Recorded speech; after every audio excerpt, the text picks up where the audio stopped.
அடுத்த 7 நாட்களில் நடக்கும் சந்தோஷமான செய்தி வேண்டுமா? உன்னை சுற்றி இருப்பவர்களால் மட்டுமே நீ வீழ்த்தப்பட்டாய். பூர்வ ஜென்மத்தால் உருவாக்கப்பட்ட ஒரு சொத்து உனக்கே தெரியாமல் அழிந்து கொண்டு தரைமட்டமாக்கப்படுகிறது. இடிக்கப்பட்ட ஒன்று அடுத்த 7 நாட்களில் கட்டப்படும். என் உத்தரவு இல்லாமல் இந்த பதிவை நீ சத்தியமாக கேட்க முடியாது. உனக்கு எதிராக தாக்குதல் நடத்தப்பட்ட பட்டியலை கேட்டால் அதிர்ச்சி அடைவாய். நீ நினைக்காதவரே உன்னுடைய வாழ்க்கையை அழித்துக் கொண்டு இருக்கிறார். மிகப்பெரிய கேள்விக்கு பதில் கிடைத்துள்ளது. சந்தோஷப்படு. இப்பொழுதே அடுத்த 7 நாளில் பெறப்போகும் வெற்றியை எனக்கு அர்ப்பணி. அதிர்ச்சியும் கிடைக்கும், அதிசயமும் நடக்கும் அடுத்த 7 நாட்களில்.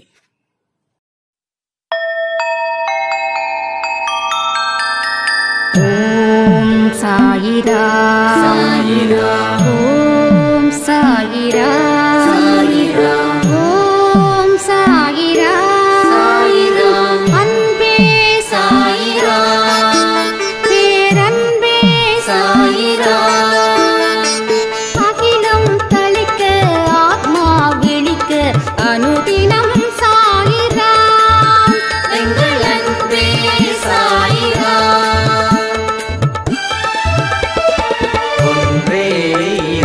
ஒன்றே பூமிக்கென்றும் சாயிரா, சரணம் சாயிரா, நன்றே செய்து வாழ்வோம், நாம் ஒன்றே செய்து வாழ்வோம், அன்பே சாயிரா.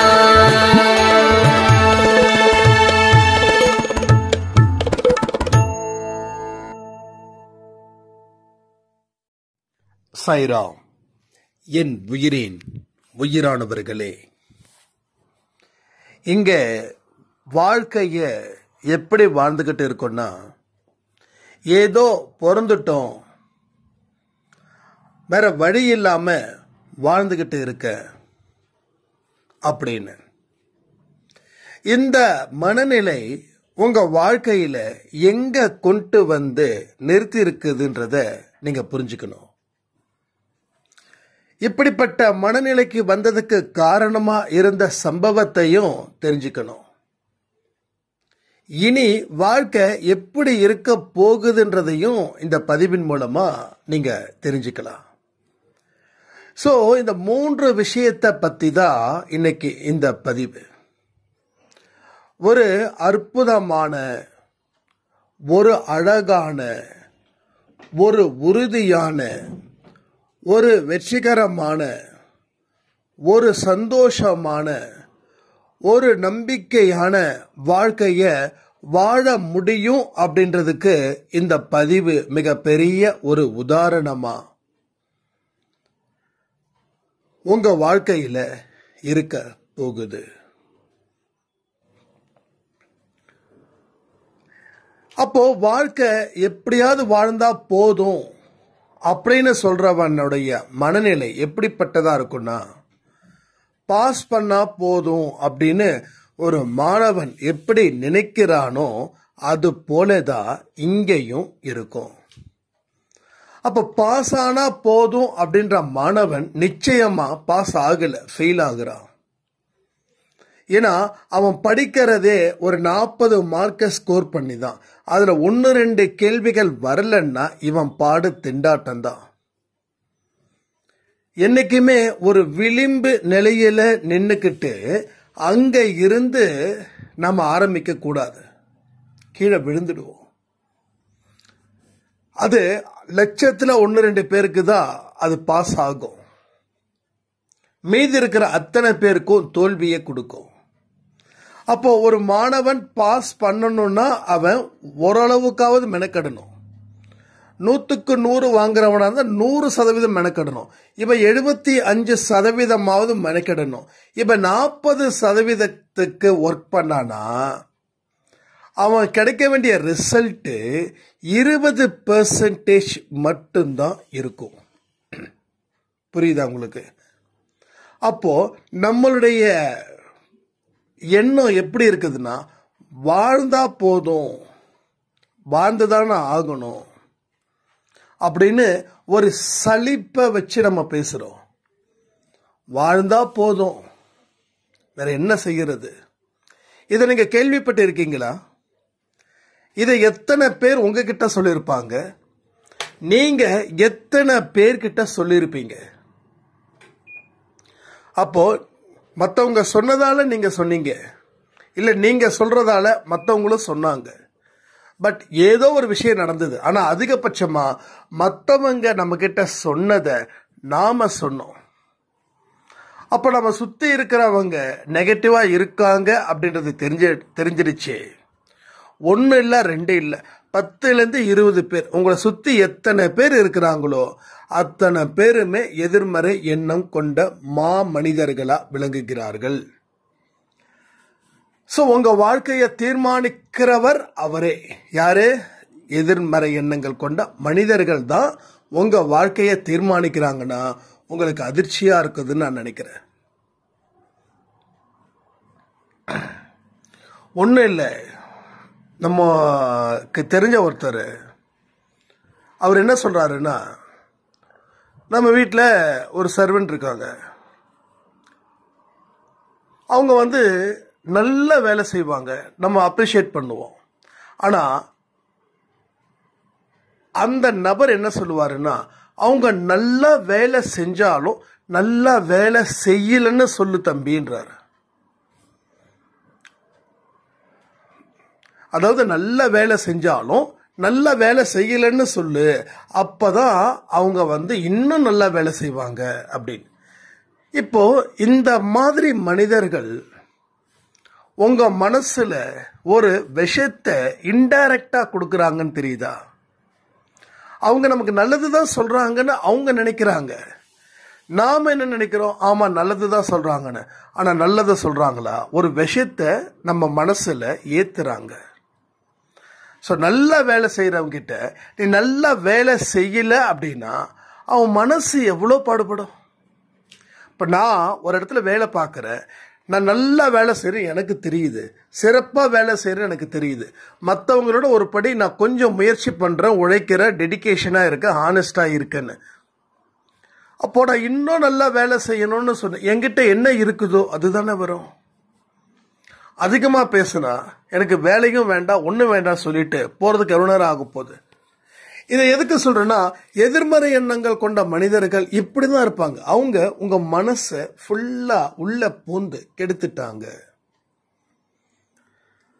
அப்ப கடவுள் சொன்னக்கூடிய விஷயத்தை நாம ஓரம் தள்ளி மனுஷங்க சொன்ன விஷயத்தை நாம மனசுல வச்சு அதன் மூலமா நாம நம்ம வாழ்க்கைய உருவாக்கணும். உருவாக்கப்பட்ட வாழ்க்கை இங்க என்னாச்சு? முடிஞ்சிடுச்சு. அப்போ அடுத்தவர்கள் சொல்றதால நம்ம வாழ்க்கையை உருவாக்கப்படல. ஏற்கனவே உருவாக்கப்பட்டத நாம என்ன செஞ்சோம்னா அதை சேதப்படுத்தணும். அது கொஞ்சம் கொஞ்சமா நம்ம கையாலேயே அந்த வாழ்க்கைன்ற ஒரு வீடு இடிக்கப்பட்டது. கொஞ்சம் கொஞ்சமா இடிக்கப்பட்டது என்ன ஆகும்? தினமும் இடிச்சுக்கிட்டே இருந்தா என்ன ஆகும்? அந்த வீடு தரைமட்டமா ஆக்கப்பட்டது. அப்போ உங்க மனசுல இந்த மாதிரி எண்ணங்கள் இருக்கும்போது உங்க வாழ்க்கை எப்படி ஆக போகுதுன்னா தரைமட்டமாக்கப்படும். சில பேர் பார்த்தீங்கன்னா இந்த வாரிசு அதோட முடிஞ்சிடும். நான் நிறைய அன்பே சாயில இந்த சில பேருடைய அனுபவத்தை கேட்கிறேன். ஒரு காலத்தில் அப்படி இருந்த குடும்பம், அவ்வளோ சொந்தம், அவ்வளோ பந்தங்கள். இன்னைக்கு நாங்கள் தனிச்சு விடப்பட்டிருக்கோம், இப்போ 2 பேர் தான் அப்படின்னு சொல்லி ஒரு பெரியவர் கண்ணீர் விட்டு அழுது ஒரு வீடியோவில் கண்ணீர் விட்டு அழுது தம்பி, நீ நம்ம அன்பே சாய் குடும்பம் இருக்கிறத நினைச்சுதான் நான் வாழ்ந்துட்டு இருக்கேன். நேரம் கிடைச்சா ஒரு 10 நிமிஷம் இந்த வயசானவங்க கிட்ட பேசணும் போது அந்த வீடியோ கிடைச்ச அடுத்த நிமிஷமே அவர்கிட்ட நான் 1 மணி நேரம் பேசினேன். 1 மணி நேரம். இது எதுக்கு சொல்றேன் அப்படின்னா, சில பேருடைய இதே ஜென்மத்தில் கிட்டத்தட்ட முடிகிற மாதிரி நல்லா வாழ்ந்த குடும்பம், நல்ல அருமையான குடும்பம். அவருடைய மனைவி கேட்கக்கூடாத பேச்செல்லாம் கேட்டு செய்யக்கூடாததெல்லாம் செஞ்சு இருக்கக்கூடிய உறவுகள் அத்தனையும் பிரிஞ்சிட்டாங்க. அப்போ என்ன ஆகுது, மற்றவங்க சொல்வதை கேட்கறது நாம நினைக்கிறோம், நம்ம கேட்க மட்டும் செய்யல. நமக்கே தெரியாம கொஞ்சம் கொஞ்சமா செயல்படுத்த ஆரம்பிக்கிறோம். சந்திரமுகி படத்துல பிரபு ரஜினி கிட்ட சொல்லுவாரு, ரஜினி பிரபு கிட்ட சொல்லுவாரு, உன் மனைவி கங்காவை பார், கொஞ்சம் கொஞ்சமா சந்திரமுகியா மாறிக்கிட்டே இருக்காங்கன்னு. So real fact. அந்த மூவி எனக்கு ரொம்ப பிடிச்ச மூவி. பேய் இருக்குதா இல்லையா அப்படின்றத தெளிவுபடுத்தின மூவி அந்த மூவி. அது ஒரு மல்டி பர்சனாலிட்டி எல்லா மனுஷனுக்கும் இருக்கும். சில பேருக்கு அது மேலே வரும், மேலே வந்தால் அது பேய் பிடிச்சிடுச்சு, பிசாசு பிடிச்சதுன்னு சொல்லுவோம். அழகான மூவி, அற்புதமான மூவி. மூட நம்பிக்கை அப்படின்ற ஒரு விஷயம் எங்கே இருந்து பிறக்குது? பேய் இருக்கு, பிசாசு இருக்குது, நிறைய பேர் சொல்லுவாங்க. நம்ம என்னைக்காவது இந்த பதிவுகள் பேய் இல்லை பிசாசு இல்லை அப்படின்னு சொன்னா, எங்க ஊர்ல ஒரு கிராமம், அந்த கிராமத்தில் நாங்கள் மசூதிக்கு போயிருந்தோம். அப்போ படிக்கவே தெரியாத ஒரு மனுஷன் இங்கிலீஷ் அவ்வளவு அழகா அவ்வளோ ஃப்ளூயன்சியா பேசுறாரு. அப்போ செத்தவருடைய ஆவி இங்க வந்திருக்குது, பேய் பிடிச்சிருக்குது அப்படின்னாங்க. அப்போ பிரிட்டிஷில் பிறந்த ஒருத்தர், வாழ்ந்த ஒருத்தர், வளர்ந்த ஒருத்தர் உசிலம்பட்டியில் இருக்கக்கூடிய ஒரு மனுஷங்கிட்ட சேருவதன் நோக்கம் என்ன? இதுக்கு பதில் சொன்னா ஒத்துக்கலாம். இவங்களும் அவங்களும் சொந்தமா பந்தமா, இல்ல அவரு இவரை ஏமாத்திட்டாரா, இல்ல இவரு அவரை ஏமாத்திட்டாரா? எந்த தொடர்பும் இல்லாத ஒரு மனுஷன் இவங்களும் அவங்களும் எப்படி பேய் பிடிக்கும், எப்படி பிசாசு பிடிக்கும்? இந்த மாதிரியான கேள்விகளை நீங்க எழுப்பி இருந்தா தெளிவு கிடைச்சிருக்கும். எந்த கேள்விகள் கேட்டாலும் அதுக்கு கண்டிப்பா பதில் உங்களுக்குள்ளே இருக்கும். இதை வச்சுதான் என்கிட்ட ஆர்கியூ பண்ணுவாங்க நிறைய பேர். ஆர்கியூ பண்றதுல தப்பு இல்லை. ஏன்னா உங்களுக்கு மட்டும் என்ன பேய் இருக்கிறதுன்றத நீங்க சந்தோஷமாவா இருக்க போறீங்க? பேய் இல்லைன்னா இருக்கக்கூடிய சந்தோஷம் தானே உங்க முகத்துல இருக்குது. அப்ப என்ன ஆகுது, ஒரு மல்டி பர்சனாலிட்டி நம்ம சொல்றோம், பூர்வ ஜென்மா சொல்றோம். அப்போ அவர் எத்தனையோ தலைமுறைக்கு ஜென்மத்துக்கு முன்னாடி பிரிட்டிஷ்ல பிறந்திருக்கலாம். நான் ஏற்கனவே சொல்லியிருக்கேன், ஆன்மா சாகாது, ஆன்மாவோட இருக்கிற பதிவுகளும் சாவாது சொல்லியிருக்கேனா இல்லையா? இப்ப நான் எப்படி சொன்னேன், நான் தனியா எழுதினேன் ஸ்கிரிப்ட். பகவத்கீதையில கிருஷ்ண பரமாத்மா சொன்னதை நான் சொன்னேன். நான் கடவுளை நம்புறேன், கடவுளோட வார்த்தையை நம்புறேன், கடவுளுடைய வார்த்தை தான் என் வாழ்க்கைன்னு நம்புறேன், 100% நம்புறேன். எதிர் வீட்டுக்கார தாத்தா சொல்லல, பக்கத்து வீட்டில் இருக்கக்கூடிய மாமா சொல்லல, எதிர் வீட்டில் அதுக்கு பக்கத்து வீட்டில் அண்ணா சொல்லல, கடவுள் சொன்னாரு, நான் நம்புறேன். அப்போ அந்த நிலைமைக்கு நம்ம வரோம். அப்போ அந்த ஜென்மத்துல அங்க பிறந்திருக்கலாம், அதனுடைய வெளிப்பாடு இங்க நடக்குது, அவ்வளவுதான். ஸோ எல்லாருக்கிட்டையுமே இருக்குது, நம்மகிட்டயுமே இருக்குது, இல்லாமலாம் இல்லை.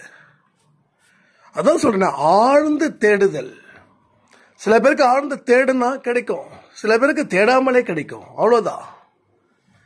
சரி, இத வேற சப்ஜெக்ட், அது போக வேண்டாம். இப்ப என்ன ஆகுது, உங்களை சுத்தி இருக்கிறவங்க சில விஷயத்த உங்ககிட்ட சொல்றாங்க, அது உங்களுக்கு நல்லதா படுது, அவங்கள நீங்க நல்லவர்களா நினைக்கிறீங்க. ஸோ இவங்க நல்லவர் அப்படின்னு சொல்லும் போது எல்லா விஷயத்தையும் ஏத்துக்க முடியுது. அப்போ நீங்களா ஒரு ஐடென்டிபிகேஷனை கெட்டவரை நல்லவராக்குற தருணம். அந்த கெட்டவர் சொல்றதெல்லாம் நல்லதுன்னு நீங்க ஃபாலோ பண்றீங்க. ஃபாலோ பண்ணி பண்ணி பண்ணி உங்களால் உருவாக்கப்பட்ட வீடு இப்பொழுது சேதத்தின் விளைவாக முடியுது. சரி, ஓகே, இது வரைக்கும் நடந்தது ஓகே. இனி என்ன நடக்கணும் அப்படின்றத நீங்க தெரிஞ்சுக்க வேண்டாமா? இனி என்ன நடக்கணும் அப்படின்னா, இது வரைக்கும் இடிச்சது போதும், இனி இடிக்க கூடாது.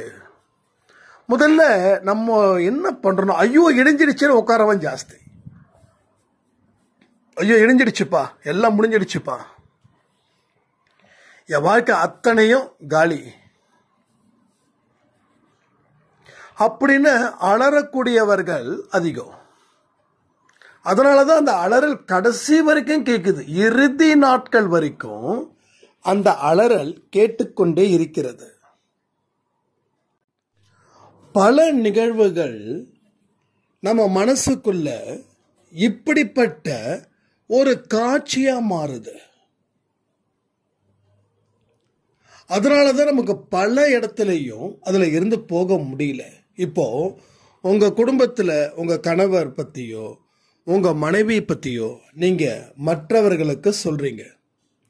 இந்த மற்றவர்களுக்கு சொல்லும்போது குறைகளை நாம அதிகமாக தான் சொல்லுவோம். நிறைகள் எங்கேயோ கண்ணுக்கு தெரியாம இருக்கும். ஆனா குறைகள் மட்டும் பளிச்சுன்னு சொல்லுவோம். என்னோட மனைவி என்னை மதிக்கல, என்னுடைய கணவர் என்னை மதிக்கல, என் கணவர் குடிக்காரர், என் கணவர் கெட்ட சகவாசம் ஜாஸ்தி இருக்கு அவருக்கு. ஸோ இந்த மாதிரியான விஷயங்களை நாம அடுக்கிக்கிட்டே போவோம். அடுக்கிக்கிட்டே போகும்போது என்ன ஆகுது அப்படின்னா, உங்களை பத்தி ஒரு நெகட்டிவ் பிக்சர் எல்லாருடைய மனசுலையும் நீங்க ஓட விடுறீங்க. அந்த படம் 100 நாள் கொண்டாடுது. 100 நாள் இல்லை, நீங்க இருக்கிற வரைக்கும் ஓடுது. அப்போ உங்களை பத்தியான ஒரு எண்ணங்கள் அவங்களுக்கு எப்படி ஓடுதுன்னா, நீங்க கஷ்டப்படுறீங்க, நீங்க சித்திரவதை அனுபவிக்கிறீங்க, உங்க குடும்பம் சரியில்லை, உங்க குடும்பத்தில் இருக்கிற அத்தனை பேர் உருப்படி இல்லாதவங்க, மோசமானவங்க அப்படின்ற ஒரு வட்டத்துக்குள்ள நீங்க சிக்கிறீங்க. அப்போ இந்த பிரச்சனைக்கு காரணமா இருக்கிறது நீங்க தான். இந்த பிரச்சனையை பத்தி மக்கள் பேசுறதுக்கு காரணம் நீங்க தான். இப்ப நீங்க இந்த பிரச்சனைய பேசுனதுக்கு உங்களை சுத்தி இருக்கிறவங்களும் காரணம். தன்னுடைய குடும்பத்தில் நடந்த 1-2 விஷயத்த சொல்லும்போது நீங்களும் உங்க குடும்பத்தில் இருக்கக்கூடிய 1-2-3 விஷயத்த திருப்பி மற்றவர்களுக்கு சொல்றீங்க. ஸோ இதுதான் இங்க நடக்குது. அப்ப நம்ம வாழ்க்கை உருவாக்கப்படல, ஏற்கனவே உருவாக்கப்பட்டதை தினந்தோறும் அழித்து கொண்டு இருக்கிறோம். இங்க நிறைய பேர் நடக்குது. இங்க கணவரை பத்தி தொடர்ந்து பல பேர்கிட்ட, என் கணவர் இப்படி இருக்காரு, இப்படி இருக்காரு, இப்படி இருக்காரு, 1 இல்லை 2 இல்லை, நிறைய பேர் என்கிட்ட தனிப்பட்ட முறையில் பர்சனலா பேசுவாங்க. அண்ணா இவங்க எப்ப பார்த்தாலும் அவங்க கணவரை பத்தியே பேசுறாங்க, தம்பி எப்ப பார்த்தாலும் அந்த அம்மா இப்படி. ஒருத்தவங்கள 2 பேர் உடனே என்னதான் சொல்றாரோ அப்படின்னு உங்களை யாரையும் நான் குத்தி காட்ட விரும்பல. நான் ஒருத்தவங்க அப்படின்னா அவங்கள டைரக்டா நான் சொல்லிடுவேன். ஆனா நிறைய பேர் அப்படிதான் நடக்குதுங்க. இதை எதுக்கு இதெல்லாம் நம்ம சொல்லக்கூடாதுன்னு நினைக்கிறோம் தெரியுமா? எங்கேயாவது ஒரு பாசிபிலிட்டி உங்க வாழ்க்கைய மாற்றணும்னு வந்தாலும் நீங்க சொன்ன வார்த்தைகள் திருப்பி திருப்பி உங்களையே தாக்குது. உங்களுடைய வாக்கு உங்களையே தாக்குது. அதாவது எதிரிகள் தாக்குனா நாம தடுக்கலாம், நம்மள நாம தாக்குனா நம்ம தடுக்கிறது ரொம்ப கஷ்டம். அப்போ உங்களோட ஒவ்வொரு வாழ்க்கை முறையும் எங்க நிக்குதுன்னா, உங்களை நீங்களே எதிர்த்தாக்குதல நடத்துறீங்க. உங்களை நீங்க எப்ப தாக்குறீங்கன்னே உங்களுக்கு தெரிய மாட்டேங்குது. சோ தொடர்ந்து மனதளவுல அடுத்தவங்க கிட்ட குறை கூறுவதன் மூலமாகவோ இல்ல உங்க வாழ்க்கை இப்படி போயிடுச்சுன்னு நினைப்பதன் மூலமாகவோ திருப்பி திருப்பி உங்களை நீங்களே அடித்து கொண்டு இருக்கிறீர்கள். இப்போ உங்களை திருப்பி அடிக்கிறதுல உங்களுக்கு சந்தோஷமும் உங்களுக்கு கிடைக்குது.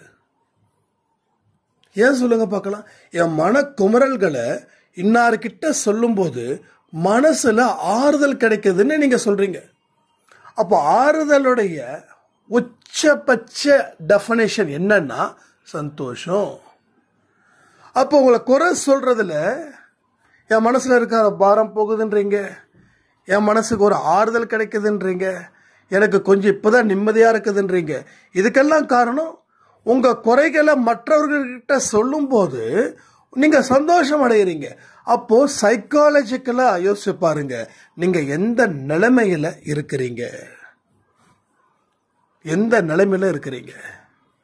எப்படிப்பட்ட வாழ்க்கைய வாழணும்னு தெரியாம அதுல இருந்து விலகி விலகி விலகி இன்னைக்கு கஷ்டப்படுறது, உங்களை திருப்பி திருப்பி தாக்குறதுல நீங்க சந்தோஷம் அடையிறீங்க அப்படின்னா அந்த இடத்துல நாம ஒரு சட்டன் ஸ்டேஜுக்கு மேல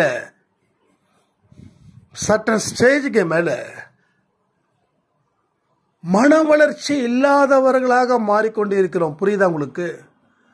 மன வளர்ச்சி இல்லை. மன வளர்ச்சி இல்லைன்னா அதுக்கு என்ன மீனிங்? ஸோ சைக்கோஸா நம்ம மாறிக்கிட்டு இருக்கோம். இதை என்னடா அது இப்படி சொல்றாரு அப்படின்னு நினைக்க வேண்டாம். நான் சொல்றதுல தப்பு இருந்துச்சுன்னா நீங்க கமெண்ட் பண்ணுங்க. நான் எல்லா விஷயத்தையும் ஒத்துக்கிறேங்க. யாரையும் நான் டார்கெட் பண்ணல. எல்லா மனுஷங்களும் அப்படிதான் இருக்காங்க. ஸோ பர்டிகுலரா இவங்கள அவங்கள நான் டார்கெட் பண்ணல, நான் டார்கெட் பண்ணவும் மாட்டேன். இங்க என்னையும் சேர்த்து உங்களையும் சேர்த்து தான் நான் பண்றேன். இப்போ இதுக்கு முன்னாடி அந்த இடத்துல நான் இருந்தேன், ஆனா இப்போ அந்த இடத்துல நான் இல்லை. ஏன்னா புரிதலும் தெளிவும் கடவுள்கிட்ட இருந்து வந்ததால, ரெண்டாவது கடவுளோட வார்த்தைகளை மட்டும் உள்ள தியானிச்சதால. அப்போ உங்களுக்கு சுத்தி எதிர்மறை எண்ணங்கள் கொண்ட மனிதர்கள் இல்லையா அப்படின்னு நீங்க கேட்கலாம். நான் இல்லைன்னு சொல்லிட முடியுமா? நான் வேற்று கிரகத்திலயா இருக்க, இல்ல வேற பெரிய பணக்கார நாட்டில் நான் பிறந்துட்டேனா? நீங்க எங்க இருந்தீங்களோ அதேதான். என்ன உங்க ஊர் அது, என் ஊர் இது, அவ்வளவுதான். இங்க சுத்தி நடக்கிற எல்லா விஷயங்களும் உங்களுக்கு அஃபெக்ட் ஆகுற மாதிரி எனக்கும் அஃபெக்ட் ஆகுது. ஆனா மனிதர்கள் சொல்றத நான் காது கொடுத்து கேட்கிறேன், ஆனா மனசுக்கு கொண்டு வரல. மனசுக்குள்ளே நான் சிரிச்சுக்கிறேன். பாத்தியா எப்படி பேசுறாங்க பாத்தியான்னு. அவங்க கிட்ட விவாதம் செய்யல, என் கஷ்டத்தை அவங்க கிட்ட ஷேர் பண்ணவும் இல்லை. ஆனா எனக்கு கஷ்டமே இல்லை. இப்ப மற்ற மனிதர்கள் சொல்லும் போது நான் என்னை கம்பேர் பண்றேன். ஜென்ரலி சொல்றேன், இதுக்கு முன்னாடி சொல்றேன். மற்ற மனிதர்கள் சொல்லும் போது நான் என்ன கம்பேரிஷன் பண்றேன். அந்த கம்பேரிட்டிவ்ல எதெல்லாம் எனக்கு கம்மியா இருக்குதோ அது எனக்கு இல்லைன்னு ஃபீல் ஆகுது.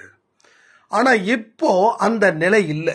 கடவுள் சொன்ன வார்த்தை, ஒவ்வொரு மனுஷனுக்கும் ஒவ்வொரு வாழ்க்கை, ஒவ்வொரு மனுஷனுக்கும் ஒவ்வொரு கர்மா. உனது பாதை வேறு, அவனது பாதை வேறு. உனது வீட்டு திசையை நோக்கி நீ போ, அவன் வீட்டு திசையை நோக்கி அவன் போகட்டும். அவன் வீட்டு திசையை நோக்கி நீ போகாது, அது உன் வீடு இல்லை. அப்போ உன் வீடு இல்லைன்னா உன்னுடைய கர்மா அவன் கர்மா வேறுபட்டது. அவன் 2 வருஷத்துல டெவலப் ஆகுறானா, நான் 5 வருஷத்துல டெவலப் ஆகுறேன். நான் 5 வருஷத்துல டெவலப் ஆகுறானா, அடுத்தவன் 10 வருஷத்துல டெவலப் ஆகுறான். இப்ப அந்த 10 வருஷத்துல டெவலப் ஆகுறவன் அந்த 2 வருஷத்துல டெவலப் ஆயிட்டானேன்னு சொல்லி அவன் ஃபீல் பண்ணா இவன் டெவலப் ஆயிருக்க மாட்டான்.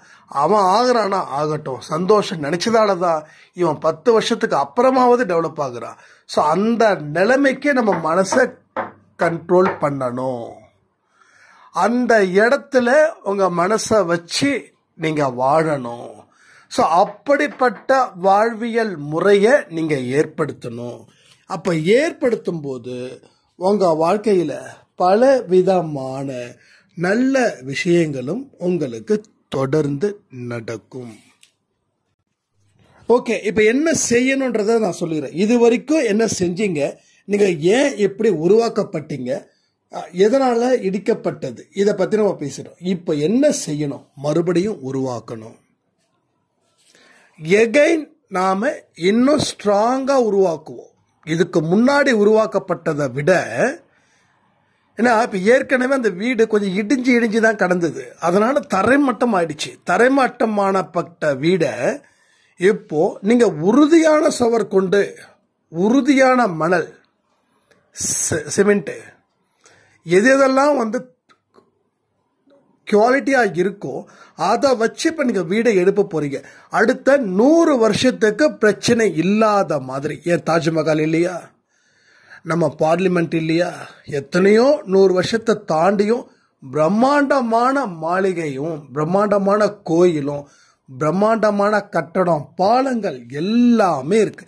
ஸோ அது மாதிரி நீங்க அடுத்த ஜென்மத்தில் பிறக்கும் போது கூட அந்த வீட்டில் தங்குற அளவுக்கு ஒரு கட்டமைப்பை ஏற்படுத்தலாம்.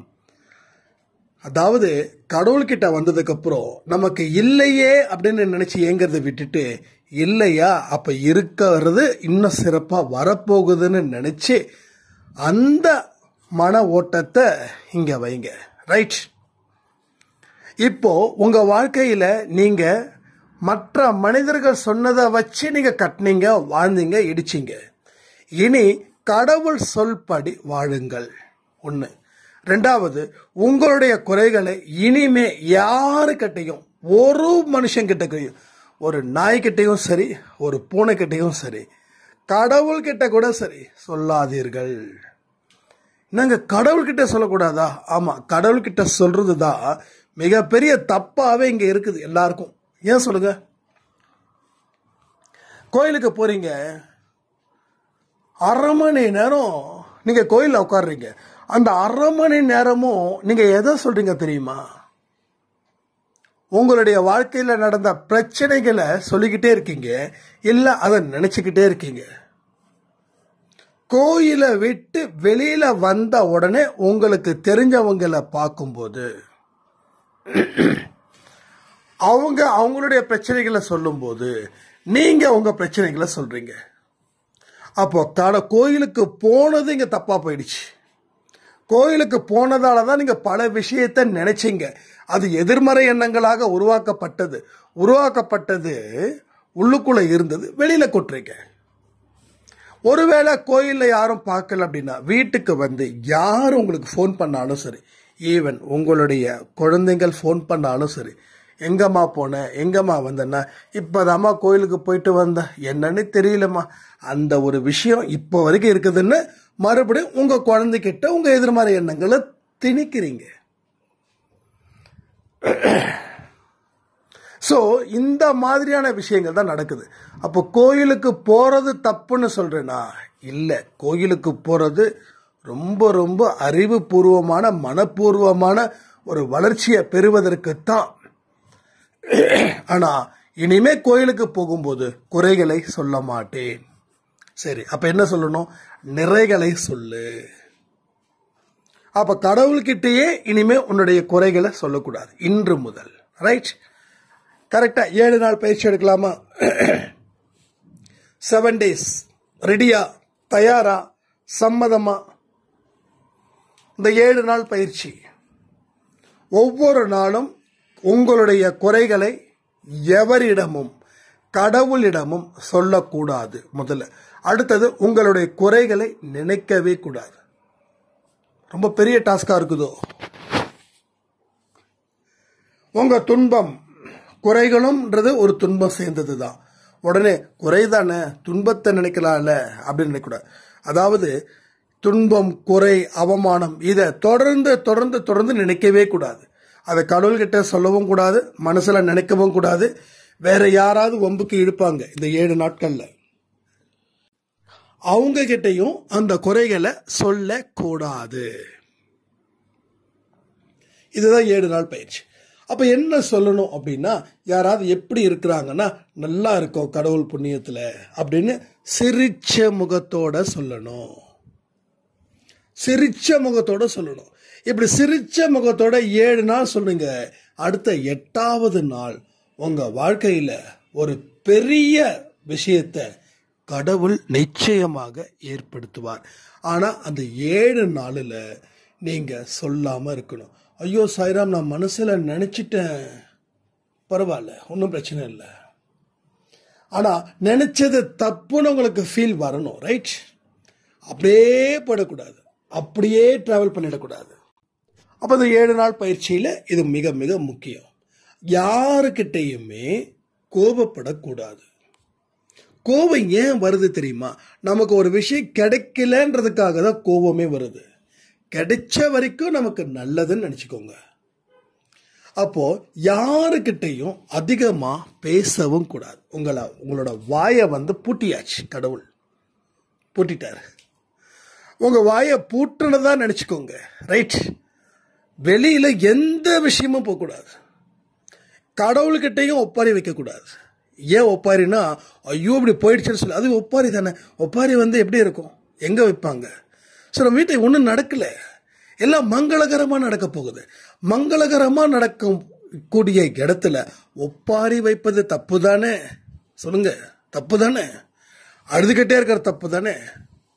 அதே போல காலையில் 5 மணிக்கு எந்திரிக்கிறீங்களோ 6 மணிக்கு எந்திரிக்கிறீங்களோ அது உங்க விருப்பம். எந்திரிச்ச உடனே 10 நிமிஷம் மூச்சு பயிற்சி செய்யுங்க. இன்னைக்கு நான் சந்தோஷமா இருப்பேன், எல்லாருக்கிட்டையும் இன்பமா பேசுவேன், மகிழ்ச்சியுடன் காணப்படுவேன். இந்த உலகத்துல மகிழ்ச்சியான மனுஷி நான் தான்.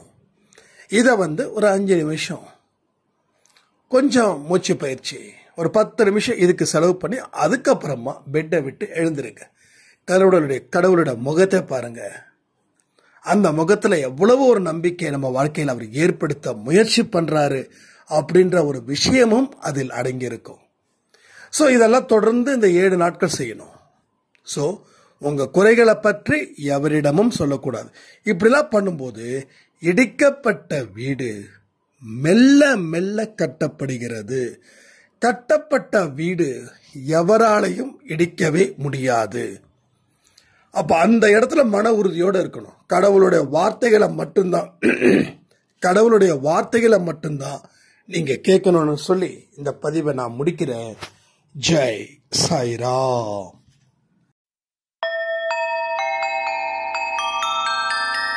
ஓம் சாயிராம்.